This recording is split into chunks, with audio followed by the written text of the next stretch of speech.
Selamat pagi semua. Sebelumnya saya ucapkan selamat ya ke kalian yang sudah keterima di SMK Prestasi Prima jurusan Broadcasting. Perkenalkan saya Atina Harasta atau bisa dipanggil Miss Atina. Hari ini kita akan belajar di pelajaran DSAV atau Dasar Seni Audio Visual. Nah, sebelum kita mulai, sebaiknya kita berdoa dulu ya biar kegiatan belajar mengajar hari ini berjalan dengan lancar. Berdoa menurut agama dan kepercayaan masing-masing dipersilahkan.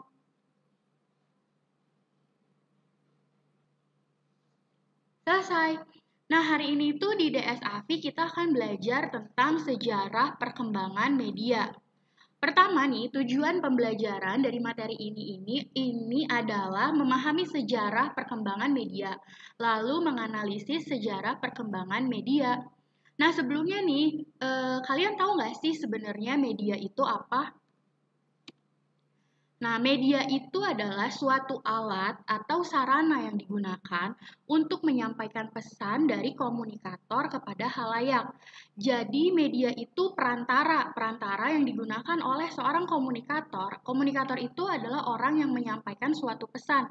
Jadi orang saya kan sekarang lagi menyampaikan pesan. Saya ini sebagai komunikator yang ingin menyampaikan pesan kepada kalian sebagai halayaknya. Jadi media itu alat atau sarana yang digunakan. Sarana yang saya gunakan adalah video ini. Gitu ya, jadi media itu alat yang digunakan untuk menyampaikan pesan. Lanjut ya. Jadi, perkembangan media itu mulai dari prasejarah, sejarah, dan masa modern atau masa sekarang.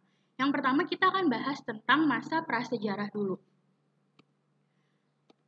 Jadi pertama nih, di masa prasejarah itu, manusia itu belum mengenal komunikasi secara langsung seperti kita.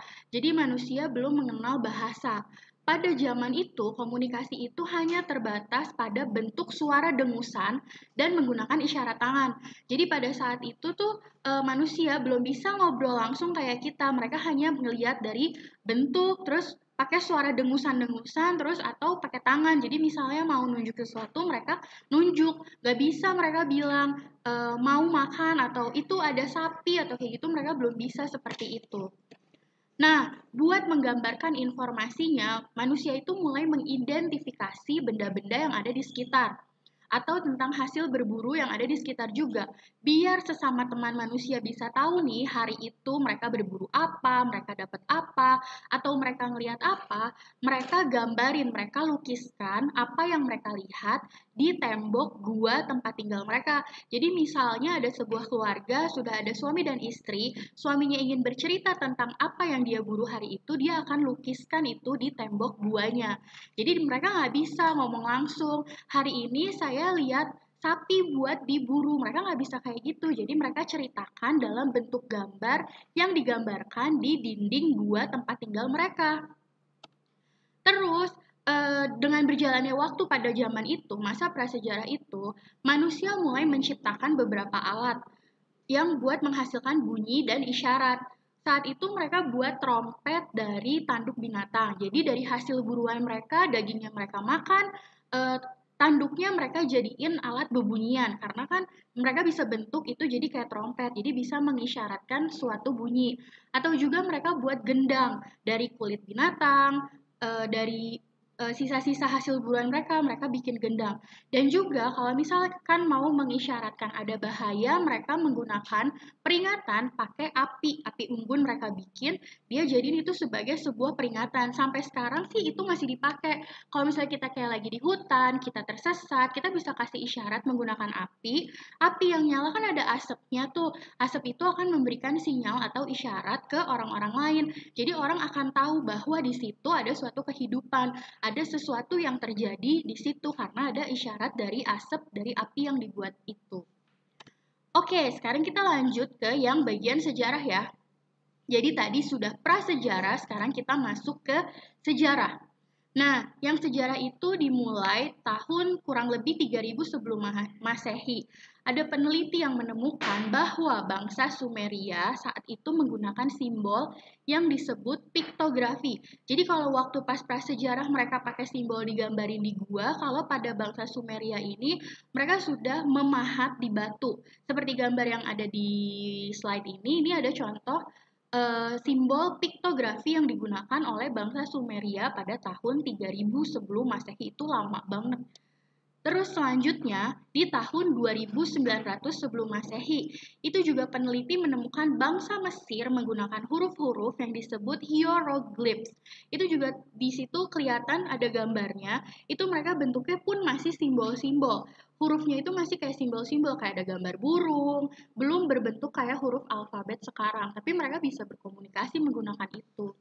Selanjutnya di tahun 500 sebelum Masehi, ini tuh udah mulai pakai kertas. Kalau tadi kan dipahat di batu, ini udah mulai pakai kertas. Jadi sudah ditemukan membuat kertas pakai pohon papirus yang tumbuh di sekitar Sungai Nil. Ini udah mulai mereka bikin kertas, mereka gambar di kertas itu, udah lagi nggak perlu pakai mahat. Selanjutnya itu tahun 105 sebelum Masehi, tahun dimana pertama kali kertas yang kayak sekarang kita pakai ditemuin. Pada saat itu tuh kertas ditemuin sama bangsa Cina. Mereka udah menemukan gimana caranya bikin kertas yang bisa ditulis-tulis. Tapi kalau pada saat itu, bangsa Cina itu nulisnya belum pakai pulpen kayak kita sekarang. Mereka itu bikin kayak cap. Kalau misalnya di batik ada cap tulis, nah pada saat itu mereka bikin model seperti itu. Jadi di kertas mereka cap tulisan apa yang mereka pengen tulis. Tapi hasil penemuan mereka kertas itu kita pakai sampai saat ini. Nah, setelah di masa sejarah, kita akan masuk ke masa modern. Masa modern atau masa yang terus sekarang berkembang. Nah, di masa modern, tahun 1455, pertama kali Johann Gutenberg mengembangkan mesin cetak dengan menggunakan plat huruf yang terbuat dari besi dan dapat diganti-ganti dalam bingkai yang terbuat dari kayu. Jadi misalnya mau nulis apa di mesin itu udah bisa. Si plat hurufnya itu bisa diganti-ganti sesuai sama apa yang pengen kita tulis. Itu ada gambarnya di situ, bisa kalian lihat juga bentuknya. Bentuknya sangat ribet sekali, kalau saat ini sekarang semuanya sudah dipermudah. Lalu selanjutnya di tahun 1830. 1830 itu teknologi komputer yang pertama kali sudah dirintis sama Augusta Lady Byron.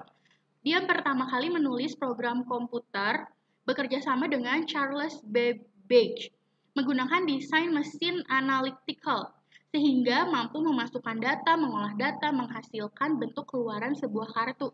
Jadi saat itu tuh udah mulai bisa kayak sekarang, tapi sistemnya masih jauh lebih ribet dibandingkan sekarang. Lalu selanjutnya tahun 1837. 1837 itu sistem telegraf. Jadi ada Samuel Morse mengembangkan telegraf pakai bahasa kode Morse. Kalau yang pernah ikut pramuka mungkin tahu sandi Morse ya, yang titik-titik-titik-titik gitu. Jadi pada tahun 1837 telegraf sudah ditemukan, lalu menyampaikan pesan menggunakan sandi Morse biar cepat. Jadi cuma pakai kode aja titik-titik-titik itu. Jadi nyampainya akan lebih cepat, pesan yang disampaikannya pun lebih singkat. Itu saat itu digunakan buat bisnis pengiriman pesan secara cepat dan jarak jauh, seperti surat kabar dan pesan untuk perjalanan kereta api. Itu pakainya sandi Morse. Nah, selanjutnya tahun 1877 itu pertama kali telepon ditemukan oleh Alexander Graham Bell. Pertama kali telepon yang belum berbentuk handphone, masih telepon yang seperti telepon rumah gitu. Itu pertama kali dipakai secara umum di tahun 1877.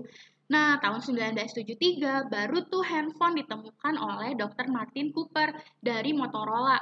Itu pertama kali telepon genggam ditemukan. Tapi kalau sekarang tuh telepon genggam kan bisa kita pakai buat apapun, kapanpun, dimanapun, itu udah bisa kita pakai. Tapi saat itu belum, kita cuman bisa telepon 35 menit aja pakai itu.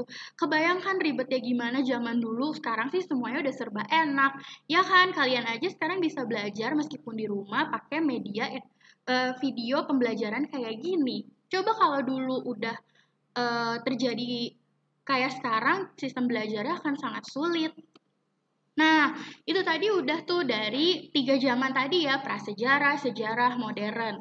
Untuk mereview yang udah saya sampaikan tadi, ini ada 5 soal, 5 latihan soal, pilihan ganda yang bisa kalian kerjakan.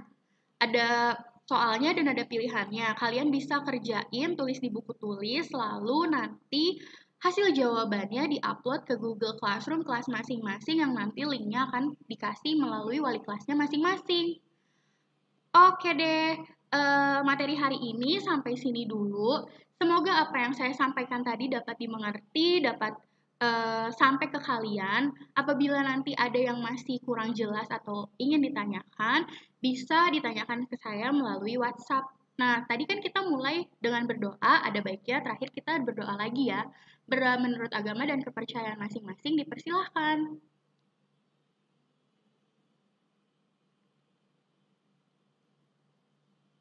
Selesai, terima kasih sudah menonton video pembelajaran DSAV hari ini. Have a nice day, sehat selalu, tetap di rumah aja ya. Bye!